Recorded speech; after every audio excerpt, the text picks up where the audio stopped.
but had never met. Ironically, Casey would often pray that God would bring us a child no one else wanted, a child who needed love and a family, but had little to no hope of either.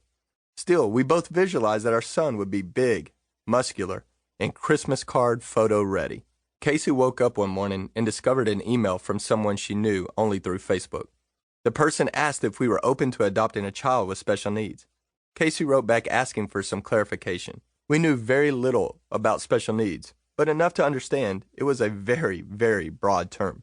Special needs could describe something as small as a missing finger or as big as needing constant in-depth care. Casey found out that the little boy in question had gangrene and needed surgery as soon as possible. After she shared the email with me, we both decided to take the next step of finding out more. Soon we received an email from the director of the children's home telling us more about him. This baby named Praise was severely malnourished and had a huge infection on his head. And then we saw his picture. Tiny, precious. We fell in love immediately. Could this be our hoped-for son? We asked for as much medical information as possible. What followed was a picture we'll never forget. On the first picture we received, his infection had been covered. Not on this one. When we viewed this picture, our stomachs dropped. We could hardly speak, and Casey began weeping. We prayed, hugged, prayed, cried, and prayed more. It was as if we both knew what God was clearly telling us to do. Even though we initially didn't want to admit it, we struggled with thoughts like, we can't handle this. This is going to be too hard. We have no clue what we're doing, what he needs, or how to take care of him.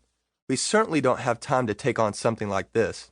After much information and even more prayer, we decided this sweet tiny boy was indeed our son, the one we had been praying for all along. Okay, we can handle this after all, we thought. We're ministry leaders, which means we have a huge S on our chest for being super Christians, right? Casey and I traveled to Uganda to complete the legal process to adopt. When we met our son, whom we named Titus, we could tell he was developmentally delayed, but we attributed this to him being in the hospital his entire life.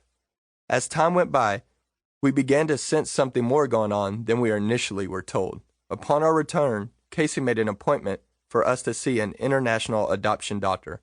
One of the things we had noticed in Uganda was that our son was very stiff. He also had some spells of jumping and jerking. We explained all this to the doctor, and he admitted Titus for observation. What was initially supposed to be one night turned into 4. During this stay, we learned that there was much more going on with our son and that our suspicions were correct. The short version is that Titus was experiencing seizures, a lot of seizures. At the time, he was having over 20 a day. He also had some trauma to his brain, and it wasn't quite the size it should have been for a 7-month-old son. The doctors couldn't give us any clear picture of what his life would be like. Would he catch up? Would he walk? Would he talk? These were answers we desperately wanted, but they were answers the doctor could not provide. One day his doctors came into the hospital room, shut the door, turned off the television, and said they needed to talk. That day our life changed forever. We sat in shock while our son was diagnosed with epilepsy and cerebral palsy. Most likely he'll always be in a wheelchair.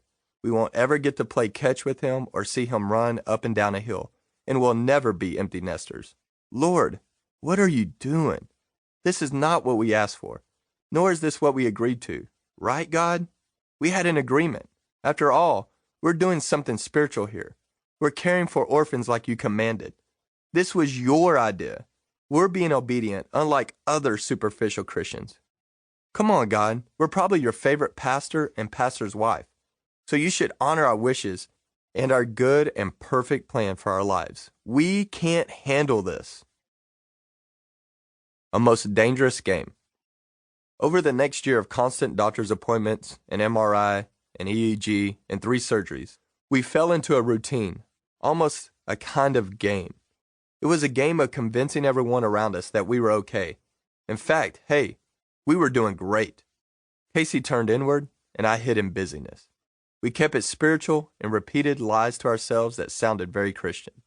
We told everyone, God won't give us more than we can handle.